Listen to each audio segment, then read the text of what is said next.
Sainte Marie, Maman bon Dieu, priez pour nous, Saint Michel, tout bon ange bon Dieu, priez pour nous, Saint Jean-Baptiste et Saint Joseph, priez pour nous, priez.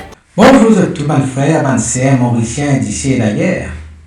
Merci encore une fois de nous rejoindre nous dans ce programme un saint chaque jour. Et dans ce programme-là, nous avons l'occasion de faire connaissance avec un saint que l'Église invite nous pour célébrer chaque jour. Et aussi nous demandons de prier pour nous, intercéder pour nos familles. Aujourd'hui, 16 août, l'Église invite nous pour célébrer mémoire Saint Étienne, le roi de la Hongrie. Saint Étienne, patron de la Hongrie, patron des rois chrétiens, patron de la nation qui est nouvellement convertie, patron des parents de familles nombreuses, patron diocèse de Budapest. Et nous profitons de l'occasion pour saluer Étienne, Stéphane, Itzvan, c'est un hongrois, Étienne, Stéphanie. Nous allons 1030. Et la nuit d'hiver, un prince rebelle qui peut tenter un coup d'état contre son propre papa, le roi Étienne. Le roi Étienne, à l'époque-là, il est très affaibli par la maladie. Alors il convoque ce garçon dans son assemblée. Et au lieu qu'il punit ce garçon-là, il m'a dit en silence et il pleurait. Ça geste-là, sa papa-là, il désarme dans un sens, ce jeune homme-là, qui est bouleversé, il abandonne sa rébellion contre son papa. Sa part de royal n'est pas simplement un simple acte de faiblesse, mais il révèle un roi qui gouverne non seulement avec, une épée, avec un sceptre, mais aussi avec un équerre, la foi et une sagesse. Voilà toute la grandeur de Saint Étienne, un roi qui régnait et qui connaît régner comme un vrai papa. Saint Étienne fut né en 975 sous le nom de Vajk, en Hongrie. Il fut né en Hongrie dans une région marquée par le paganisme, par une société païenne. Ce papa, c'est un prince, c'est ça le prince Géza, et qui commence à rapprocher de la foi chrétienne.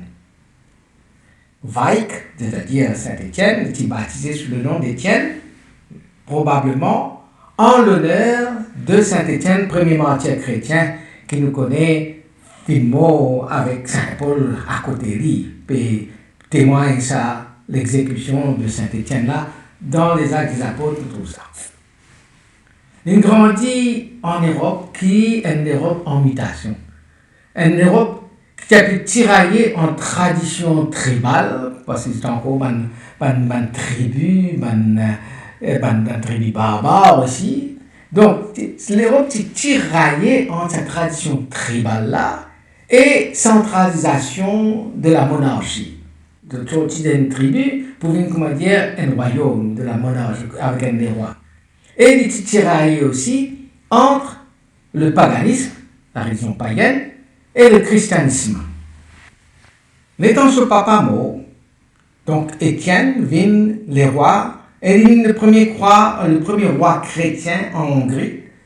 Il est couronné en l'an 1000, ou bien 1001, d'après la tradition, avec une couronne envoyée par le pape Sylvestre II. Le règne d'Étienne, c'était pas une petite croisière tranquille qu'il fait vivre.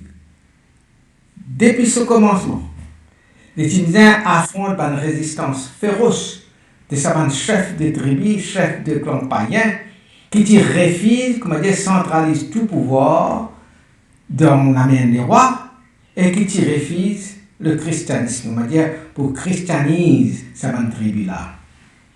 Ce plus grand adversaire, c'était ce tonton, Copani, qui contestait le fait que c'est Étienne qui prend le trône et c'est pas lui. Étienne qui vient vaincu au combat, une victoire dure, mais nécessaire pour être capable d'affirmer son autorité comme roi. Il y a une anecdote qui m'a raconté, et pour être capable de structurer ce royaume, Étienne qui divise la Hongrie en 10 diocèses et il fonde plusieurs églises. Il a exigé que chaque 10 villages doivent construire une église. Et ça paraît, à l'époque-là, ça qui paraît extrême pour certains. Et pourtant, c'est une décision qui marque le début de la transformation spirituelle et politique de la Hongrie.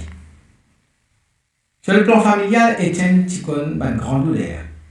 Comme il y a d'autres, c'est un garçon, ce garçon émérique, c'est un garçon que tu pourrais dire contre là, il est mort accidentellement à 24 ans. Et là, ça met, la fin, l'espérance à une succession directe de Étienne pour le trône.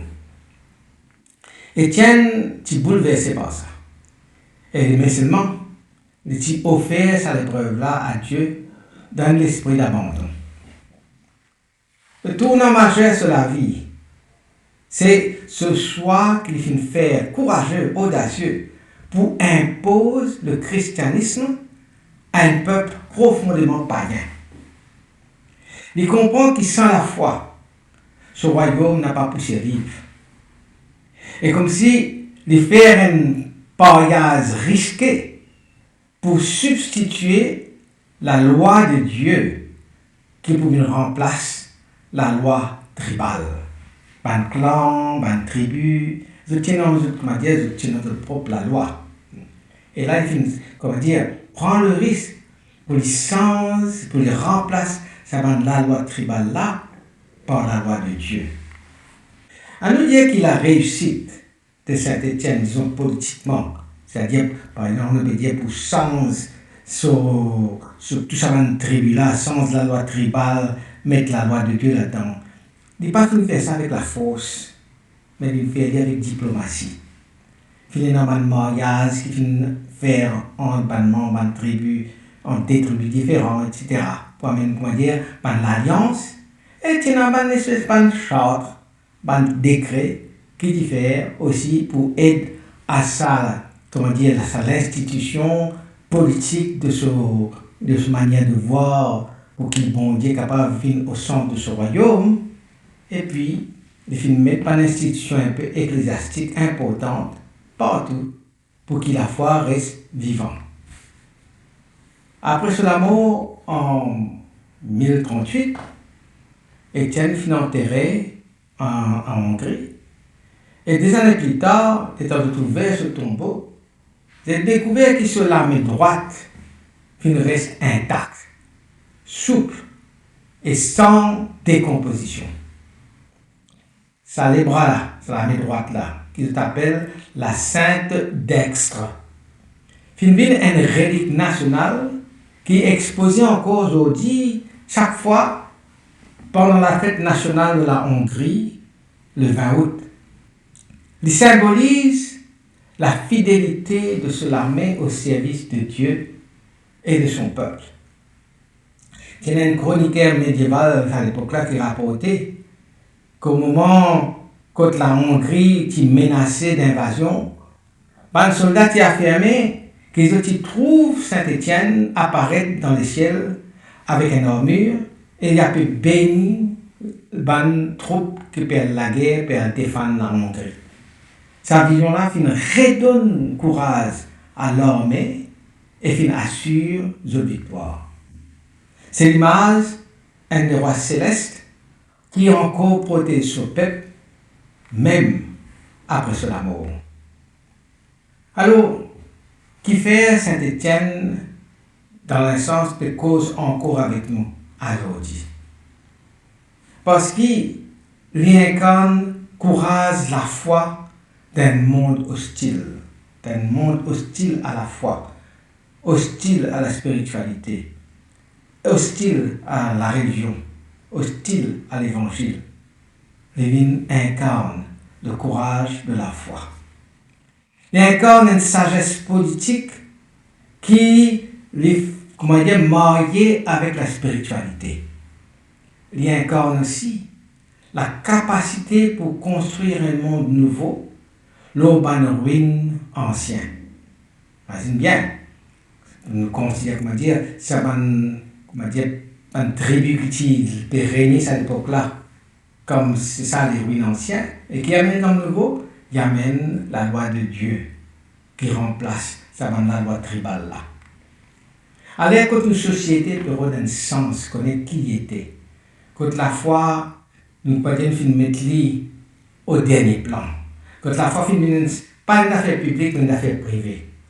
Saint-Étienne nous rappelle que la foi est capable aussi de structurer, est capable d'élever et construire une nation.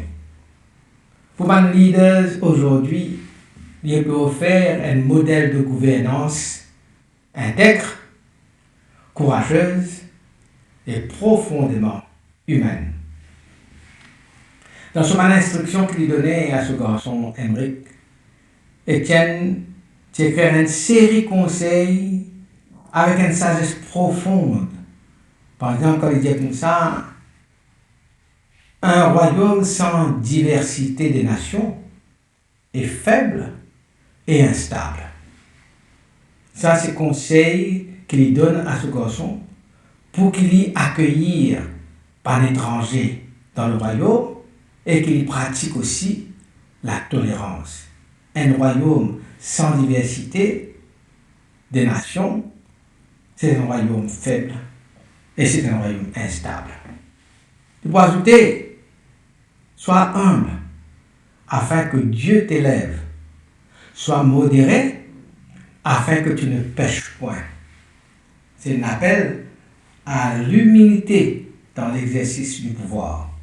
Pas une parole qui montrait des rois soucieux, non seulement qui sont garçons, sauf sur l'âme, mais qui la prospérité morale aussi, les prospérer dans ce peuple.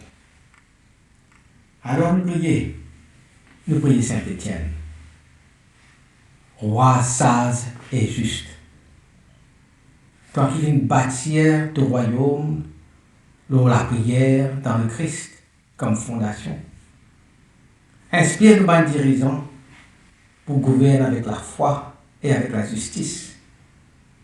Toi qui viens supporter par la lutte, par le deuil, par la trahison.